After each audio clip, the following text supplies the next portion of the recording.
Congratulations, Sam. You won the Golden Power Veto. Today, things get messy in the Big Brother house when Sam wins the veto and Christy cracks under pressure. Dustin from The Bachelorette dishes on his fellow castmates. If you're going to do your dirt, do it somewhere where no one knows. And Love and Hip Hop's Nya Lee is here to break down all the conflicts and curfews in Hotlanta. If you f with me, f with me. If you don't f with me, that's fine. This is your reality check. Let's go!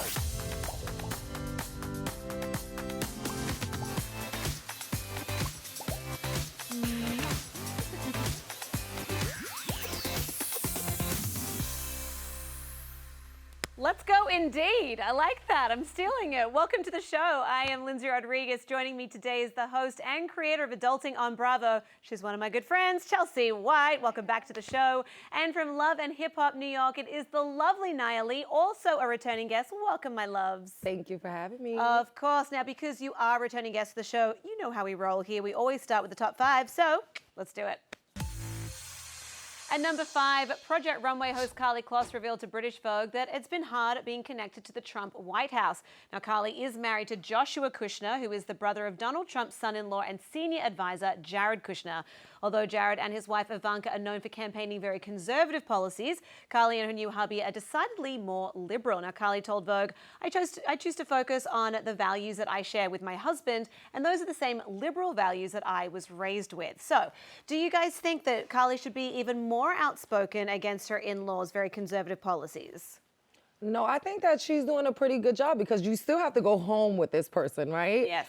So you don't want to cause too much friction in your home as well. I think that she's doing a good job at trying, removing herself, and her husband has to understand that as well. Their family, like, look, Because he's very liberal too. It's his brother that's more conservative. She's doing a great job. Yeah. You guys are so diplomatic. I thought, no, she should go. You have to be vocal when there's this much at stake. I just feel like this is also a very extreme situation. Yeah, I mean, it's very strange. I would love Like, to be a fly on the wall at their Thanksgiving with the brothers, and because they are playing like two very opposite ends of the spectrum. Yes. So But I'm telling you guys, it's only because my stepfather was a conservative, and my mom is a tree-hugging liberal. That's what he like. So I've been in a household where two people politics is not. So sometimes it's like, okay. yeah. Sometimes So I've been there. That's I've been a fly on the wall. right. Put that conversation under the table. Yeah, I'm like, okay. Fair enough. And they got married. So. They did. Yeah. Can't go back on that. Well, you can. At number 4, Beverly Hills housewife Teddi Mellencamp opens up about plastic surgery. In celebration of her 38th birthday, Teddi shared a before and after photo of her dramatic weight loss transformation. I mean, she looks amazing in both, but I mean, that's incredible, right? One follower commented, "Your nose is smaller. Did you have surgery?" And the Bravo star wrote back, "Not on my nose. I did on my tatas." She went on to explain how they deflated after breastfeeding and weight loss, so she added a couple implants. Fair enough. So being in the spotlight and as a role model that so many people look up to and follow on Instagram, is it great that she's being transparent about the work that she's had done, or do you think that sometimes you should keep that stuff personal? No, I agree. I mean, like years ago when I got my first liposuction, I was like one of the first to go live and let everyone see it. And I feel like the more transparent that we are with our fans, the more that they can defend us. Or it's just about being honest. I recently got my lips done, and I went live about it, and all my fans was like, "Well, they're gonna melt." I'm like, "They're not gonna melt." Right? Not. And I'm just being honest with you guys. So I think that it's good that reality stars and just stars in general are starting to be transparent and just. Because how I'm going to come to you guys with I was Mayor Giuliani yesterday, and today I'm Mayor Giuliani. Right. It'd be like if I showed up to work tomorrow with boobs out to here, and I'd be like, "What's up, guys?" Like, I didn't see anything different. Yeah, it's a new shirt. It's a new shirt. Or it's a lip gloss. No. Well, that's the thing, but some celebs do that, and I feel like there's nothing worse when it's so obvious. Right. And they're acting, because then they're also sort of injecting shame into it when you do. Do you know what I mean? Like, injecting collagen and shame. It's like, right. And there's nothing, why nothing, hide it's it? your If you're body, going to do your it, it makes choice. you feel good. Absolutely. Exactly. And I want to talk about who does your lips, because maybe, should I do a little? Let's go on a group date offline to about the it. plastic surgeon. At number 3, Bravo released its cast portrait for the new season of Real Housewives of Orange County, and it's missing a familiar face. It's been revealed that Vicky Gunvalson will not be a main cast member and has been reduced to friend of the show. So Vicky's held an orange since the inception of the series in 2006, and in a post on her Instagram, Vicky said, "I am back right in the middle of the action, and I hope you have as much fun watching as I did living in front of the cameras." So Vicky's taking a sort of a step back. Friend of the show, Lisa Vanderpump, has left Beverly Hills altogether. Who do you think will be next to leave the franchise? My gosh, first of all, kudos to this franchise for going on as long as it has. I mean, right? Yeah, This is very like a true. monster. Very true. I was surprised though, because like you said, Vicky's been there from day one. Day one. Yeah, she's like the OG. She's like the She original really is. housewife, Yeah, right? yep. Yeah. Gosh, She I don't absolutely know. is. So, well, hopefully no one leaves. Yeah, I don't Yes. want anyone to leave, but everyone's life, you know, transitions and it changes. And I mean, it's not like they just kicked her off all completely. So we still get to see Vicky. And that's We'll still get to see Vicky, never fear. At number 2, Dean McDermott opened up about his relationship with his 20-year-old son Jack on his podcast Daddy Issues. He said, "It's so funny, he's really quiet about who he's dating. He doesn't tell me anything about his boyfriends. He's like, yeah, we're going out for a year." And I say, "Yeah, as a dude, why don't you tell me?" And he says, "Eh." So how open are you two with your parents about your dating life? I have no choice. My mom is nosy. Right, okay. And You're also a very public figure. You know who I'm dating. You can question me about it. Yeah. So I'm pretty open. But maybe he's still, like I said, once again, transition. Everyone's timing and stuff, you know. Maybe as time goes on, he'll be more comfortable to open up about that. For sure. That's what I think. I don't have to be open because I don't date. Oh, Hi, come Mom. on. I only hold hands with boys I've known for many years and Okay. sometimes kiss on the cheek. That is so not the answer I was expecting from you, but I will say. That was a good, safe answer. That was a diplomatic My answer. mom watches everything I do. Although is why. my mom just got an Instagram, so now I'm screwed. Everyone go follow Chelsea's mom on Instagram. And at number 1, Demi's not sorry, but she will be, because she wants Mike, my Mike. After fan favorite Mike Johnson was sent home from The Bachelorette this week, he tweeted out to his future wife, me, "Where you hiding?" "Right here on Reality Check, Mike." And then Bachelor Nation immediately started shipping him with pop star Demi Lovato, who's wanted to accept Mike's rose since the season began. Fans responded to Mike's tweet, tagging Demi, to which she responded, "I'm right here, Mike. I'm right here, boo. Demi, back off." So do you... I love you, but back off. Right. Would you like to see a Demi and Mike situation? Oh my God. Maybe some cute Yeah, babies? what? You're skeptical. You know why? Because I'm about mental health, and I feel Demi has a lot of stuff she can fix before she gets into a marriage. Right? Whereas I'm so stable. But aesthetically, they look cute together. They do, don't Aesthetically, they? they are To really be fair, he would look aesthetically cute with the trash can. I mean, he's gorgeous. Yeah. So. I mean, they both Yeah, would. it's But fair. yeah, I ship it. Why not? I think it's so fun. Like, if we could have then been in there at the inception of their relationship, like, watch it bloom on Twitter. Did he respond or he didn't respond? I don't know that he's responded yet because I sliding think in he that might be DM in right talks now. with Exactly, the they're DMing Bachelor. right But if now. that doesn't work out, then I'd like to see a spin-off of these two. Yes. Could you imagine? I can imagine.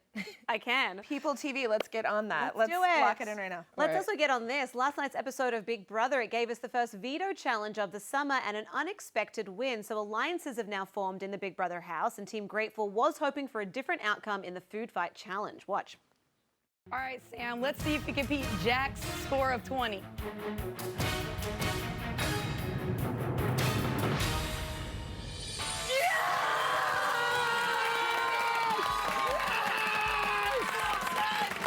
That feels good. So Sam isn't a part of any alliances yet. So do you think this gives him the power to be a real contender in this game, or does it make him a target? A little bit of both. for sure, right? It's, Yeah, I mean, a because little it's bit of early both. days, right? Yes. So Yeah. things change so rapidly in this house that anything, I guess, This is can only, happen. what, like episode 4-ish? if Like that. beginning, right? Yeah, 3 or Oh, 4. yeah. So it's a 50-50. It's anybody's game still right now. Still, that's Yeah. for sure. Well, things very quickly took a turn when head of household and Grateful Alliance member Christy was having doubts about the team's plan to evict Kemi. Look. I feel like Jack's like playing everyone, including me, and I'm scared of it. What makes you say that? He's trying to get me to do his dirty work, and it's not something I'm comfortable. But now I'm scared that Sam's gonna use the veto. I didn't even know this was going on. Holy camole! Holy camole indeed. This is a game of strategy, of course. So do we believe that these tears were a part of her strategy, or was she genuinely afraid of Jack and his strong arming? She seemed like pretty upset. I mean, Jack is a It kind did of a seem genuine. manipulative, Yeah. strong-handed dude, Yeah. right? Yeah, he's aggressive. So yeah, I believe her. I believe the tears. Yeah. It may, yeah. Can I also just say that I love their alliance name, Grateful with an 8. Grateful with an That's 8. like was my instant messenger away message throughout all of 1997. And Was it? Yeah, no. Before hashtag It blessed just and everything. like, did they create this alliance in the late In your 90s? honor, even though you're still alive. In the end, Christy did end up going against her alliance's wishes and choosing Ovi instead of Kemi for elimination. So how do you think her relationship with the other housemates will evolve from here on out because of that decision? Is she now a target? It's early on, so it's good to make the mistakes now. That's true. Because it's still anybody's game. Yeah. So she just has to be a little bit more strategic moving forward. Yeah. I like how we're both being really safe with our Big Brother predictions. We're like, I can't say too much yet. But I mean, it's still true too because it early. is the kind of thing where as the game progresses and fewer people are left, that's when you really have to start being Absolutely. calculated. Now probably is a better time to be a So little bit yeah, sloppy. to figure it out, figure it out. And yeah. also when it's early on in the yeah. game, there's always a chance that they'll bring you back as some kind of wild card. And Totally. so, you know, I guess we'll have to wait and see. We are going to take a very quick break, but when we come back, Nya Lee and Chelsea will be sticking around to get into all the drama on Love and Hip Hop, so don't go anywhere. That's an order. You have humiliated me for the last time. You're not ready to be in the type of relationship I'm ready to be in. So, do whatever, but I'm done right now, Jaceel.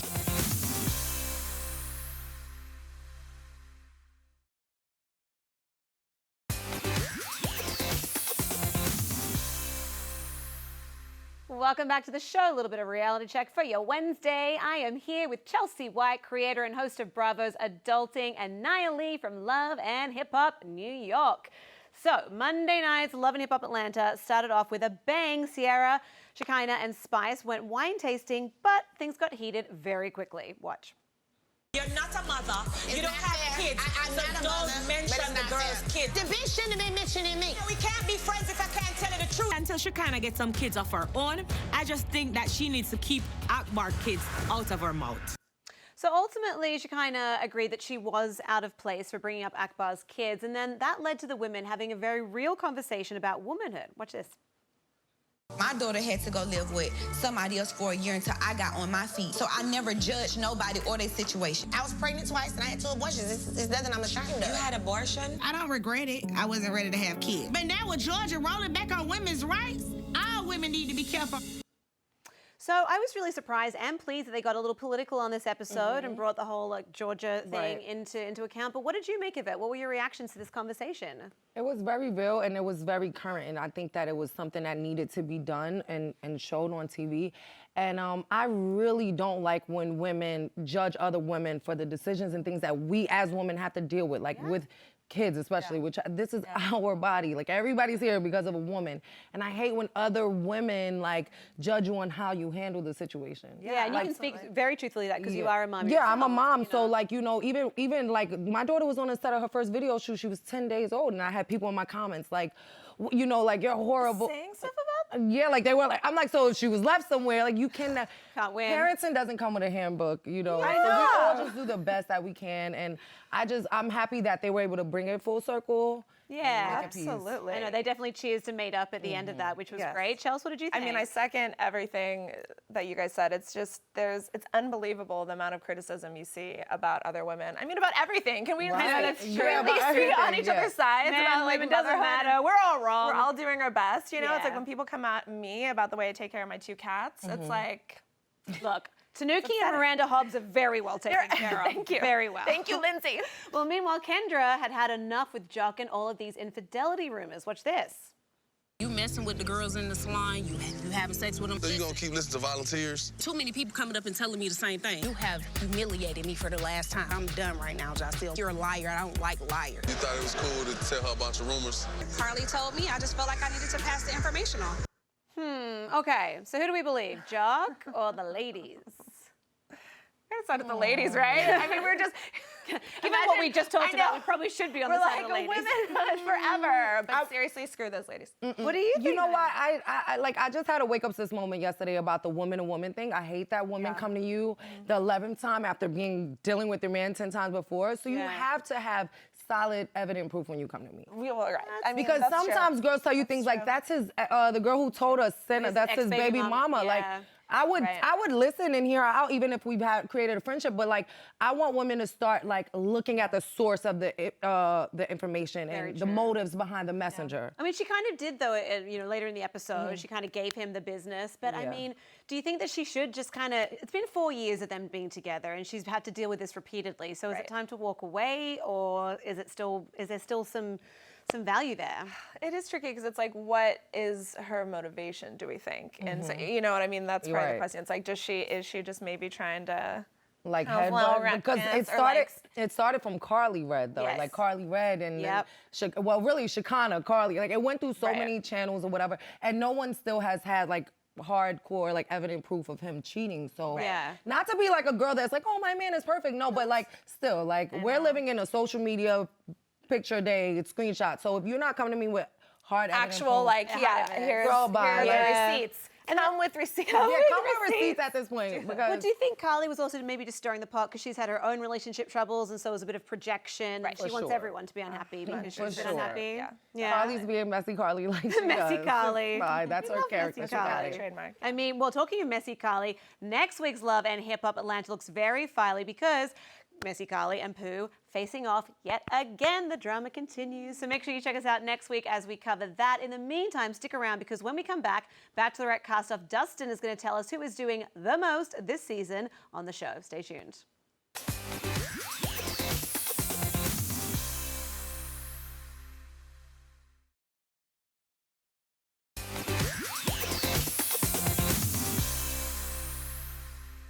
Welcome back. Last week, eliminated Bachelorette contestant Dustin Kendrick indulged me in a little game we like to call The Most. Enjoy.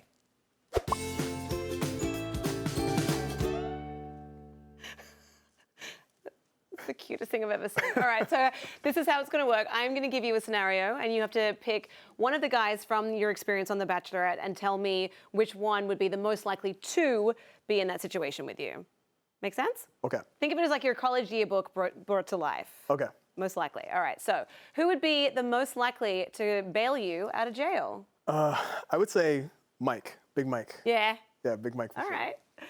And there he is, Mike. Yeah, I'd call him too, to be honest. All right. Who would be the most entertaining company on a 24-hour flight to Australia? Oh, man. I would say Jed. Yeah. Jed would be? I would say Jed because, you know, he's going to play some songs, music in your ears. He's actually really funny, too. He cracks me up. Okay. That's what you want on a 24-hour plane ride, for sure. True. Who would be most useful in a zombie apocalypse? Oh, man. I don't know. I would take John Paul Jones. John Paul Jones? I would take John Paul Jones. Why is he useful in an apocalypse? I don't know. I just feel like he would know what he's doing. He's got, you know, the strong voice. He could be like the commander-in-chief and just lead us to victory. Right. Well, speaking of commander-in-chief, that brings me to my next question. Who would be most likely to run for president in 2028? 2028. Let's give it to my boy, Tyler. Tyler. Which one? Tyler C? Or Tyler C. Tyler C. All right, let's throw Tyler C. There you go. I mean, who wouldn't vote for him? Yeah. Come on. He's got my vote.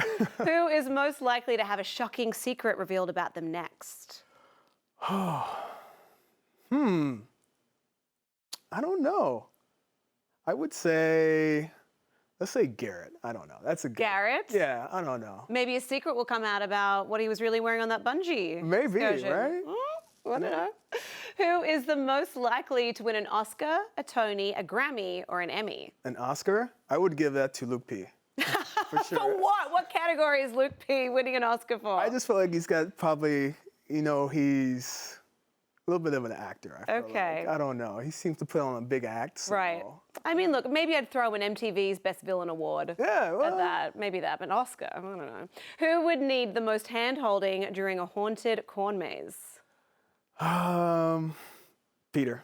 Peter the pilot? I would give it to Peter Pilot. He flies commercial planes, but he's scared of a scarecrow. Yeah, he's probably a little scared. A little scary? For sure. All right, okay. Who is most likely to end up with Hannah? Let's see. I don't know. What does your gut instinct tell you? I think it's going to be, I would like Mike to be with her. I'm like biracial. I'm only in for interracial relationship. Yeah. So I would love that. I am the product of an interracial You too? relationship, Right. so yes, I would like that too. But a lot of people think that Mike could be the first Black Bachelor, which That would be great so too. cool. I would love that. But on that note, who is most likely to be the next Bachelor? Let's say Mike again. I don't know. Let's say Mike. Here's hoping. You got 3 out of my Who questions. knows? Or maybe they'll be giving you a call. No, they won't call me. You don't know. I'm too shy and boring. Oh, come on. We're just going to get you out of your shell a little bit. You'll be great. Well, I've really enjoyed hanging out with you today, Dustin. It's been great. So thank you very much for being here. And we'll see you again very soon, I'm sure. All right. Sounds good. Thanks. Ooh, let's hope that Mike is the next Bachelor. Well, don't go anywhere because when we come back, we are visiting another great moment from reality TV history. Stay tuned.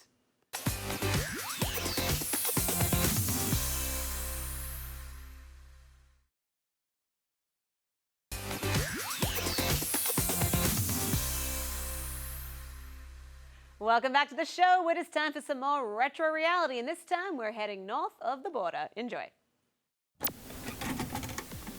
In front of you is beautiful, heartfelt letters to your house guests from their dearest at home. You will also find a check made out to you for the sum of $5,000. In this 2014 episode of Big Brother Canada, Ika Wong is faced with a very difficult decision. You can either take the money and shred the letters from home, or you can shred the check and give the letters to your fellow house guests. While Ika weighs her options, she has no idea that the rest of the housemates are watching her every move. Don't take the money. Don't take the money. No, do not. Ika takes her time, but in the end, she can't pass up the easy money. No matter what I do, they're not going to keep me. Ika's cold and somewhat mean-spirited decision makes this one of the great moments in reality history. And while she wound up getting the boot 2 days later, at least she got to enjoy her $5,000. Ooh, that is cold. So real quick before we go, what would you do? $5,000 and shred the letters, or no $5,000 and give the letters to your housemates? I'm getting a new Chanel bag, honey. It's only his family members' past, right? Yeah, That you know of. Okay. Yeah, well, I'm taking the $5,000 when they go home from the house. Yeah, $5,000. Yeah, I would take the $5,000 too, just because you're only in the house for a couple of months. Like, you'll see them on the other side, maybe literally. Yeah. Nya and Chelsea, it is always such a pleasure having you on the show. Thank you. Thank you so very much for being here. Come back anytime. We have got to wrap it up, but I hope that everybody has a wonderful 4th of July weekend. Stay safe. I am Lyndsey Rodrigues, and I will check you next week. Let's go to Chanel.